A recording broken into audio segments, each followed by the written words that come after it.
Welcome, everyone, to another deep dive. Today we're getting into something so fundamental, it's basically what makes us human.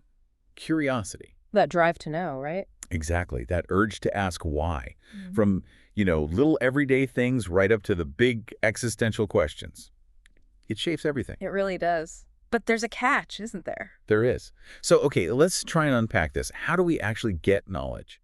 And maybe more importantly, how can we be sure that what we think we know is, actually solid? Or just a good story, a compelling theory we haven't really tested. Precisely. So yeah, our mission today is really to explore that. What is knowledge? What's its purpose? And crucially, getting our heads around the difference between just knowing about something. Like reading a definition? Exactly. Versus truly understanding it, grasping it practically. And this distinction, it's not just academic chatter. It has real-world consequences for pretty much every decision you make. That seems huge because it's so easy to collect facts, right? Like trivia. But that's not the same as deep understanding. Not at all. So the big question hanging over us as we get into this is, how do we tell a difference? How do we know if something's genuinely proven or if it's just, a persuasive idea that needs a lot more checking? That's the core of it. Okay, so curiosity gets us started. Where does that journey usually begin? Is it always like a conscious decision to go learn something? Not always, no. Often it starts much more naturally. Personal experience, just observing what's around us, we start forming little conclusions. Making sense of our own world first. Right, and then that initial spark, that curiosity, it often pushes us outwards. We start looking for answers beyond our immediate bubble, gathering info, trying to figure things out. And that's where we often start leaning on others, right? Experts, Yeah. studies. It's tempting to just sort of outsource the heavy lifting of thinking. It is tempting, Huh. very. But our sources today really challenge that. They point out how even research that looks super rigorous, scientific empirical research, can sometimes mislead us. So doing our own digging, really thinking critically, is more important than ever. Absolutely critical. Because, as we'll see, a lot of what gets presented as research isn't necessarily about pure objective discovery. Sometimes, maybe often, it's more about finding evidence to back up a belief someone already holds. Ah, So true critical thinking here isn't just about asking questions. It's about understanding how these so-called truths get constructed and how they can be flawed. so how does the source define knowledge then to help us navigate this? It gives us two types: theoretical understanding or practical understanding. And here's the kicker. A theoretical understanding is basically still a hypothesis. It's an idea, maybe a well-argued one, but it's fundamentally unproven in the real world. Whereas practical understanding, That's been tested. It's shown to actually work, to be effective. And confusing the two, mistaking a theory for a proven fact, well, that can lead to some pretty serious problems. Minor failures, maybe, or frankly, much worse. you're saying some investigators actually start with the answer they want and then look for data to fit.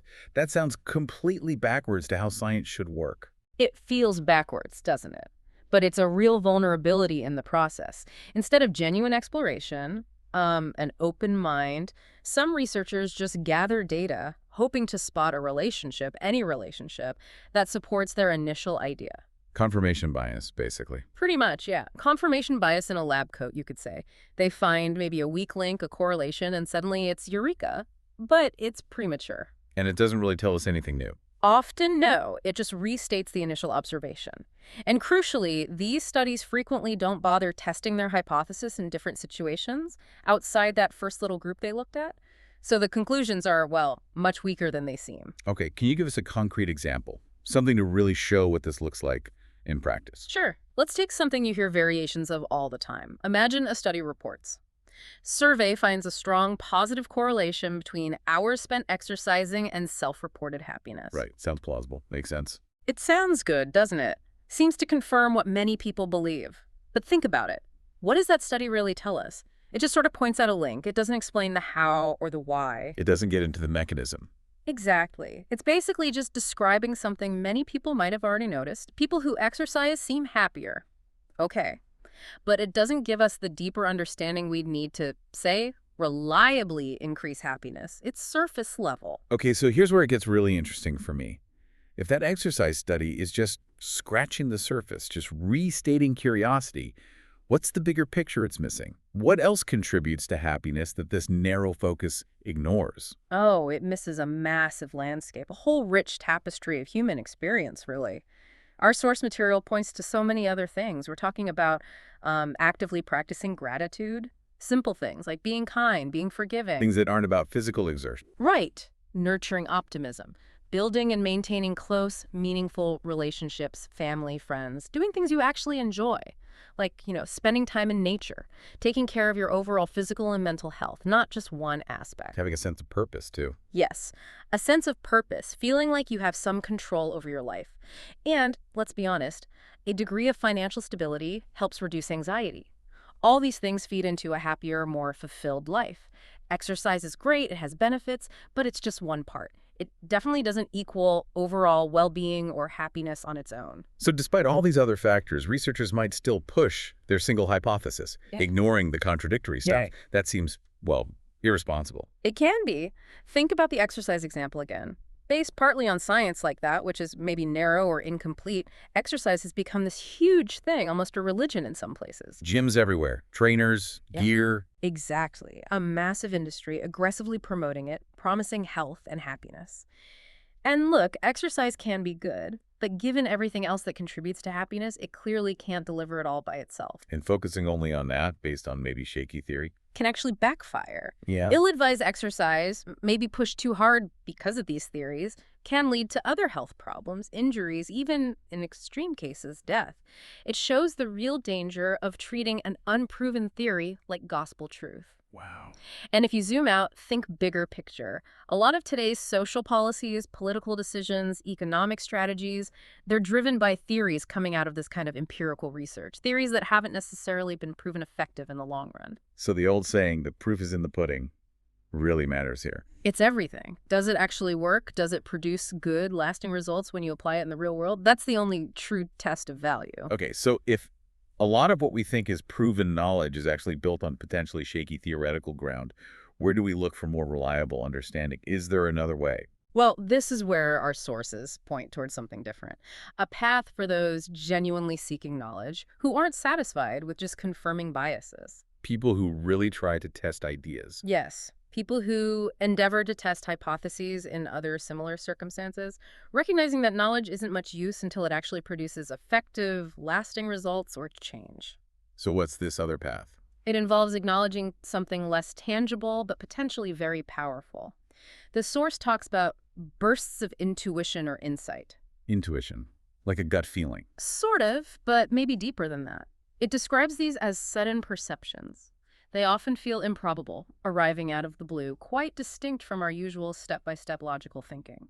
And these insights can lead to breakthroughs. Absolutely. They can suddenly illuminate connections we just weren't seeing, opening up completely new ways of understanding things. The source gives that classic example, right? Einstein and relativity. Exactly.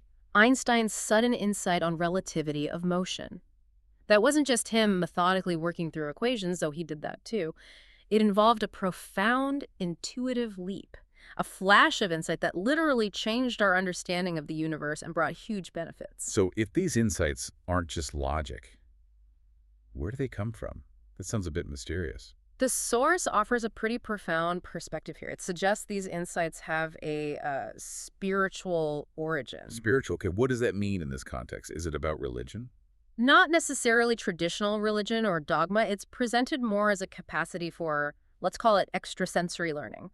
A way of knowing or perceiving that goes beyond our 5 physical senses and pure rational thought. Like tapping into something else? Kind of. The idea is that certain truths are perceived directly rather than just deduced logically. The text uses this principle like, can only perceive like.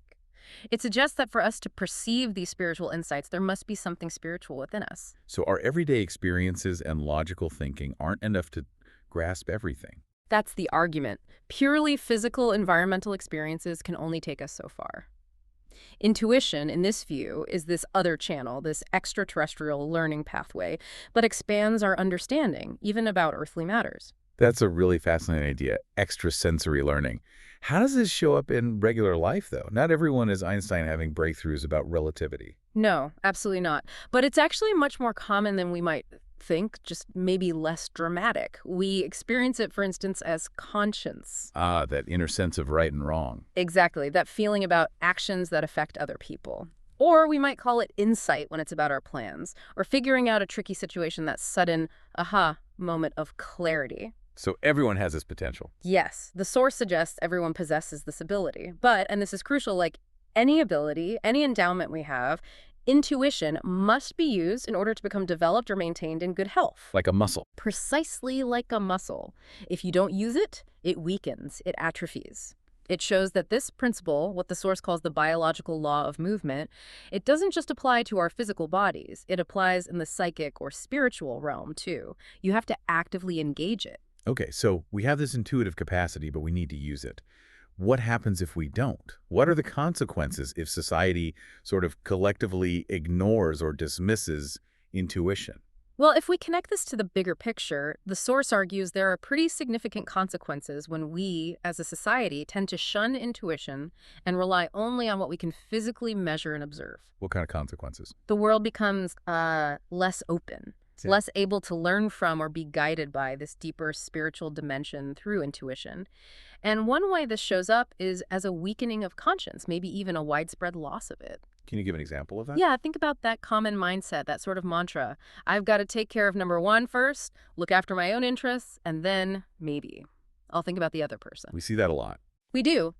And it leads to contradictions. For instance, we might feel good sending aid to people suffering far away, and that's a good impulse, but we might completely overlook how our own relentless desire for cheaper stuff, feeding our consumer lifestyle, It's actually contributing to the problem. could be the very thing driving the exploitation, the low wages, the political instability that causes that suffering in the first place.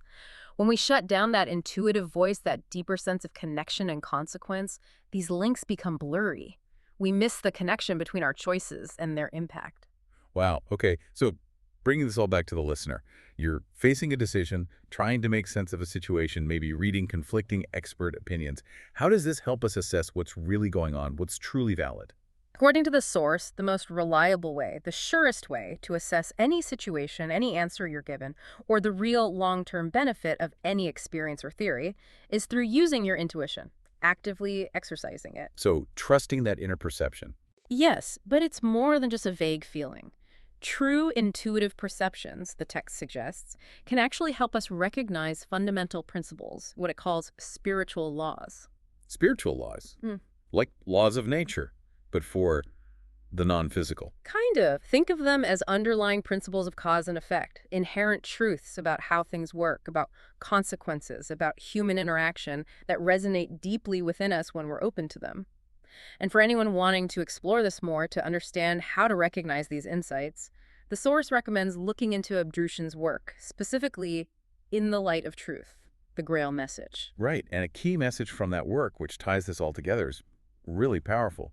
It says knowledge just isn't enough if it doesn't ultimately lead us towards the spiritual. Towards deeper meaning and connection. Exactly. But importantly, it also stresses this doesn't have to mean formal religion or following dogma. It's about individual effort. Abdrushin really pushes back against just accepting things secondhand. He urges people not to rely on the ready-made opinions of others. But to do the work themselves. Yes. To use your own healthy limbs, as he puts it. It's a call to action. Engage your inner abilities. Don't be passive. Seek your own conviction through careful examination. Bringing truth for yourself. Right, and it ends with this incredible line that really sums up our whole deep dive today. Genuine faith lies only in conviction, and conviction comes solely through an inflexible weighing and examining. See that you are truly alive in the wonderful creation of your God. Powerful words. Truly, what an arc we've covered today. Starting with that basic human itch, curiosity, then navigating the crucial, tricky difference between just knowing about something theoretically and truly understanding it practically. And seeing the dangers of uncritically accepting theories as proven facts. Absolutely. And then, maybe most importantly, exploring this incredible, often overlooked potential of intuition, that extrasensory path to deeper understanding. A path that needs us to actively participate, to cultivate it. It does. It's such a strong reminder for all of us, I think, to really question the information we receive, yes, but also, crucially, to start trusting and developing our own inner compass, our intuition. Which really leaves us with a final thought, doesn't it? A question for you, the listener. Knowing about intuition's potential and knowing the pitfalls of just accepting so-called knowledge without question, How might things change if you started to more consciously listen to and cultivate your own inner insights? How would that shift your decisions? Not just the small personal ones, but how you view bigger issues, how you interact with the world. It really makes you think. How will you choose to truly know?